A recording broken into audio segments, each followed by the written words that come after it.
السلام علیکم ورحمۃ اللہ وبرکاتہ۔ آخری عشرے کو انسان کس طرح اپنے لیے قیمتی بنا سکتا ہے؟ تو اس میں بزرگان دین کی طرف سے بہت سارے ایسے قیمتی جواہر ہیں جن کو انسان سمیٹے تو اپنے بہت سارے اعمال میں انسان ترقی کر سکتا ہے۔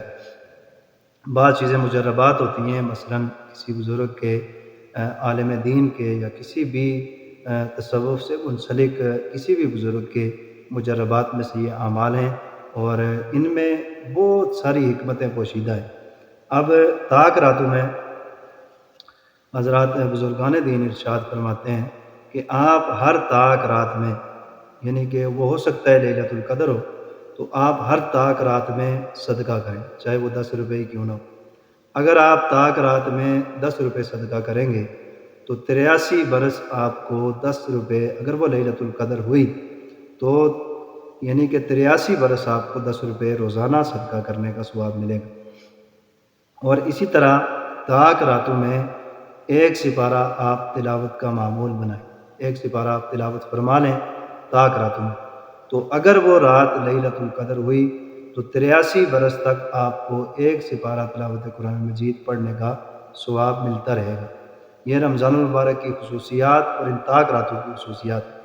اور اس کے علاوہ اگر آپ طاق راتوں میں نوافل کا اہتمام کرتے ہیں، صلاۃ التسبیح کا اہتمام کرتے ہیں، مثلا سورہ اخلاص آپ 200 مرتبہ پڑھ لیتے ہیں، تو پھر اگر وہ طاق رات جو ہے اگر وہی لیلۃ القدر ہو، جیسے کہ 21ویں کی شب ہے، 23ویں کی شب ہے، 25ویں کی شب ہے، 27ویں کی شب ہے، اور اسی طرح 29ویں کی شب ہے، اگر وہ لیلۃ القدر ہوئی تو آپ کو 80 برس تک ان تمام تر اعمال کا ثواب ملتا رہے گا۔ یہ وہ فضائل ہیں ان طاق راتوں کے کہ جن کے حصول کے بعد انسان جو ہے اپنی زندگی میں ایسے اعمال اور صدقہ جاریہ سمجھ لیں، انسان کے زندہ ہوتے ہوئے بھی اس کی زندگی میں اس کو ان اعمال کا ثواب ملے گا، اور دنیا سے جانے کے بعد بھی اللہ رب العزت اس انسان کو ان اعمال کا ثواب نصیب فرماتے رہیں گے۔ تو اس لیے ان 3 اعمال پر خصوصی توجہ دیں۔ ایک تو طاق راتوں میں صدقے کا اہتمام فرمائیں، اور دوسرا تلاوت قرآن مجید کا خصوصی اہتمام فرمائیں، اور تیسرا کم از کم نوافل کا، تہجد کا اور صلاۃ التسبیح کا اہتمام ہو انسان کا۔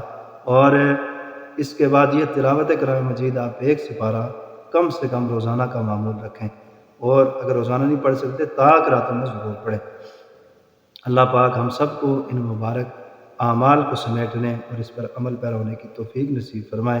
صدقہ جاریہ کی نیت سے اس ویڈیو کو ضرور شیئر کریں تاکہ جو احباب ہیں ان تک یہ عمل کرنے والے ان تک یہ پہنچے اور ہم سب کے لیے صدقہ جاریہ بن جائے۔ السلام علیکم ورحمۃ اللہ وبرکاتہ۔